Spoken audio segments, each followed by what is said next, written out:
These days, every time you turn on the news, it feels like another story about the partisan food fight about the debt limit. Well, there are 3 things I want to tell you about that.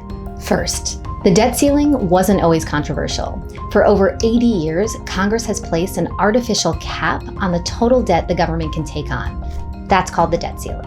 Since 1993, Congress has altered that debt ceiling hundreds of times to make sure that we don't default on our debt. 2, the debt ceiling fights are a manufactured partisan crisis that should not be connected to the discussion of how we pass our yearly budget. Raising the debt ceiling doesn't authorize new spending. It simply allows the government to pay our existing bills.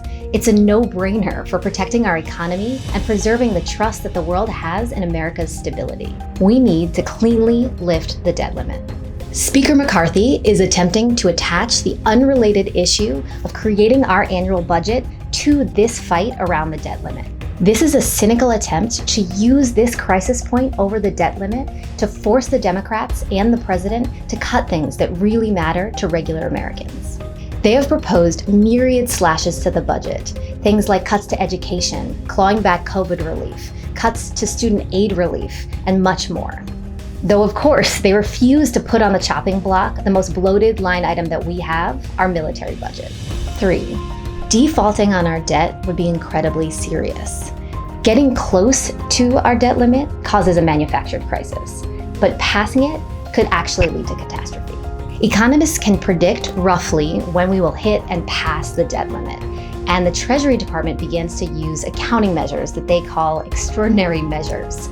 They do this to finance the government's obligations when we pass the limit, but at some point, those extraordinary measures run out. In a global financial system that depends on the stability of the US economy, a default would prompt a worldwide catastrophe impacting American families and families worldwide.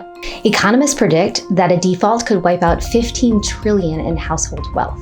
It could lead to millions of job losses, and it could cause a spike in unemployment from 3.6 all the way to 9%.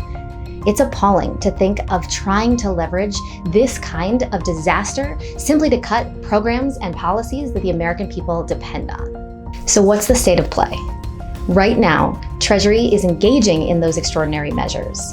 And sometime between July and September, they will run out and we will default on our debt if we don't make changes. Despite what Speaker McCarthy is saying, no discussion of changes on how we budget should happen until this economic bludgeon of the debt limit is off the table. In addition, no discussion of budget matters should happen without equal weight being given to raising revenue. It just makes sense. You shouldn't only talk about cuts. You need to talk about raising taxes, including on the wealthiest among us and corporations. It's time to stop playing games with the well-being of the American economy and our people. It's time we raise the debt ceiling cleanly, separate from any budget conversations.